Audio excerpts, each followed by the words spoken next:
Science.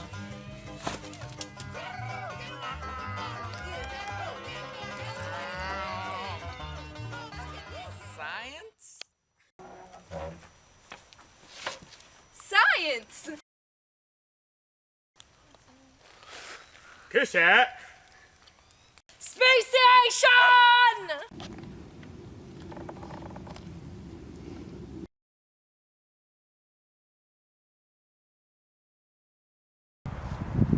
Hey kids, it's Niall Graves here. Today I'm going to talk to you about St. Patrick's speciation.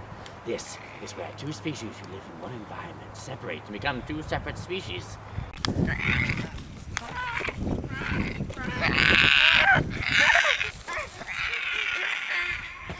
Isn't nature beautiful?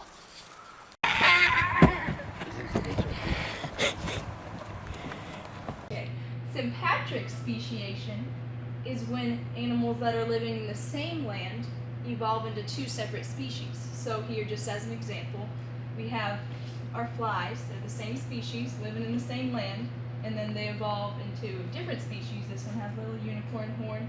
This one's got a tail. And now, since they can no longer breed, they're two different species, but still living in the same spot.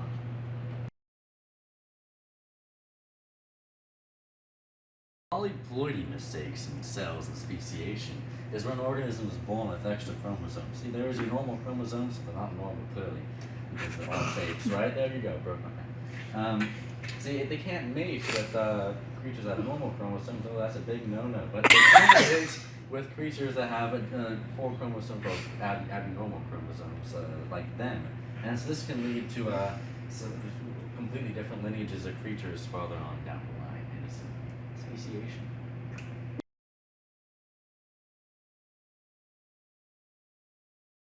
Mechanical isolation.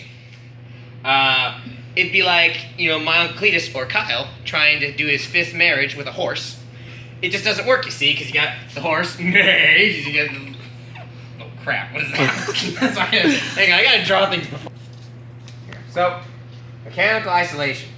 Species, such as Kyle, and the horse, neigh, cannot mate because they are too far apart as species. As you can see here. Speciation. Mechanical isolation. It just can't happen.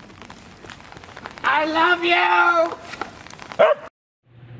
So, here we got geographic isolation, you see. And so basically the two species, they can't get to each other because there's something in the way. A large landmass, rock, river, anything.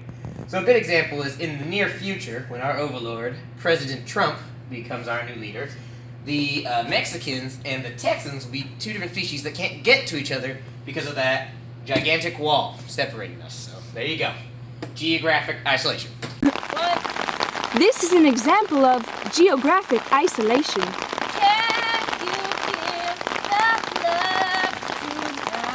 No, I can't. There's a rock in the way. No! This has been brought to you by Chairman Mao. Okay, today we are talking about temporal isolation. And this is when two creatures love each other very much, but, the time of the month just doesn't exactly add up.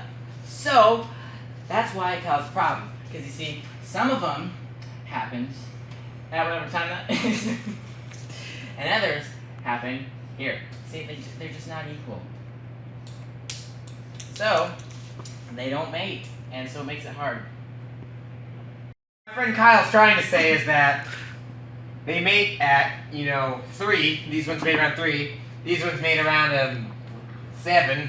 And so they don't mate at the same time. So that's why it makes them different species. There you go. Come, quick, look here.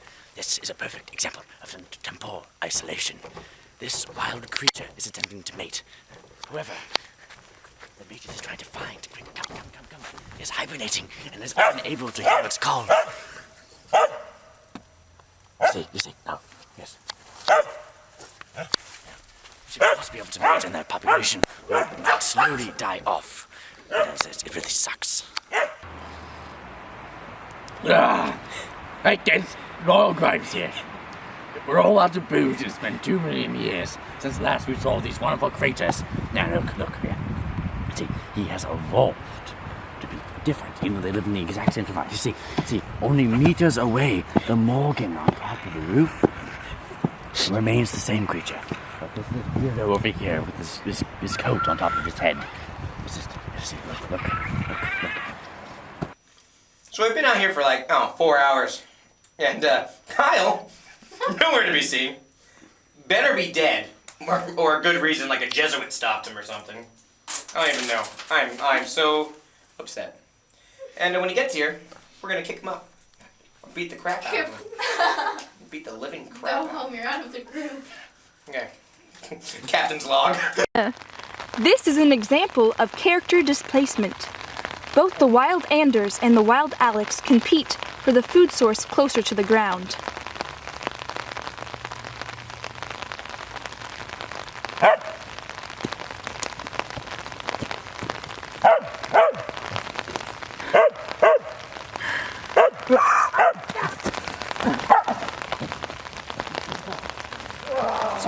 The wild Anders evolves to reach higher food sources so that the two are no longer competing. Hey, look! You're my old friend. Here we go. Yeah. One step at a time. Got one step at a time. Here we are. Quite safe. Oh, one moment.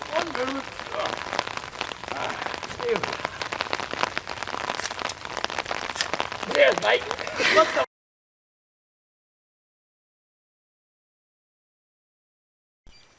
You can see, now that we have returned to the site of this creature several months later, it has missed its chance to mate, and is now suffering from severe depression.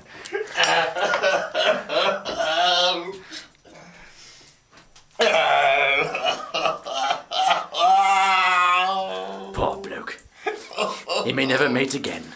Take 27. Here we see a wonderful example of behavioral isolation, as the young Anna tries to flaunt her stuff poorly.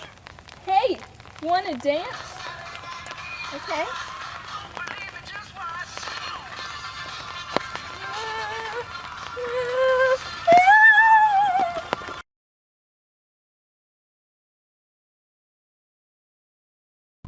Here we see the first subspecies of the frondhead, the Kyle frond, which has been geographically isolated from its frond brethren and became more evolved for this northwestern climate, you see. His foliage is to help him blend in with the pine trees of North America.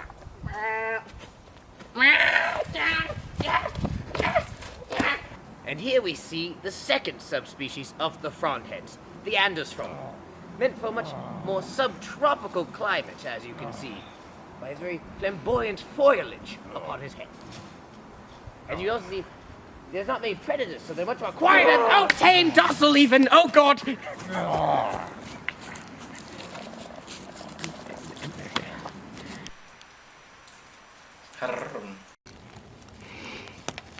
Observe how the velociraptor stalks its prey and starts devouring it viciously, but yet does it know that it has reached its final days on planet Earth. Extinction! The biological concept states that animals are one species if they can produce fertile offspring and they come into contact naturally, whereas the ecological concept traces back an animal's lineage to see if they are the same species based on a common ancestor. Fertilized. Post-zygotic isolation is when the egg dies after fertilization, or when they have babies, their babies cannot have babies, meaning they are sterile. Like a mule, Alex.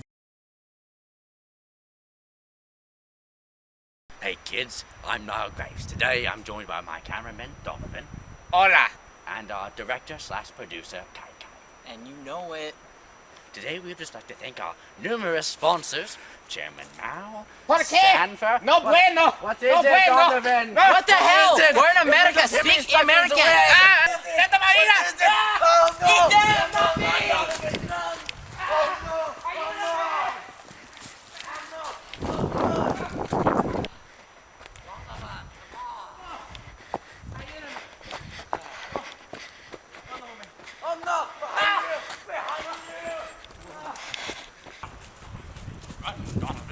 Run, Donovan, run.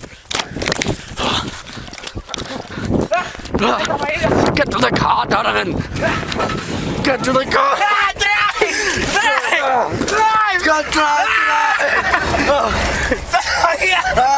Mamma mia!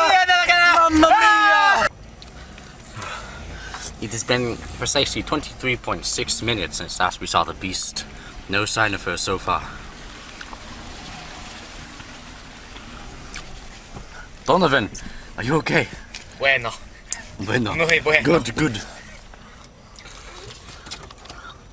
What are you doing, Kai Kai? What are you doing? We ran out of gas. You idiot! I told you to fuel the tank up before we left. The economy What have these you days. done? Diablo! Oh no! Oh no! Oh no! No, Diablo, run! Run!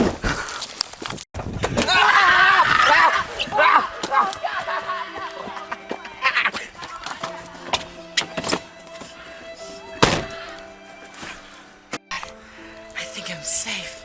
I hope they got those other two. God, such imbeciles. I am the true. Oh, San Maria, Guadalupe. Bueno, bueno. Jesus, I don't get paid enough of this crap.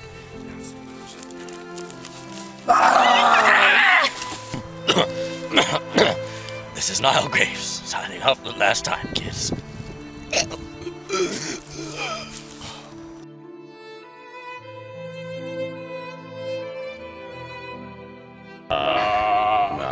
Three, two, one. Brother and sister. See, Kyle, the last person in the group, finally here. About 5 hours now. Past when he was supposed to be. You could see him in the car. Look, there he is. Finally, look. There look he how is, quite smug he so. is, the little squirrel. Yeah, there he was. How you doing? What have you said? We've been here for hours. What say you? I have a lot of problems. Oh, do you? It's too late now. I'm covered in dirt. I bet you are. I bet you are. What does that...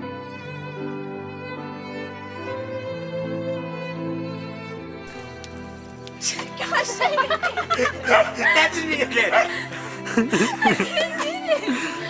Alex, maybe that's gonna be science. Here we see a wonderful example of behavioral isolation. And dogs barking. Encountered technical difficulties. My umbrella's broken, it seems, and, well, science.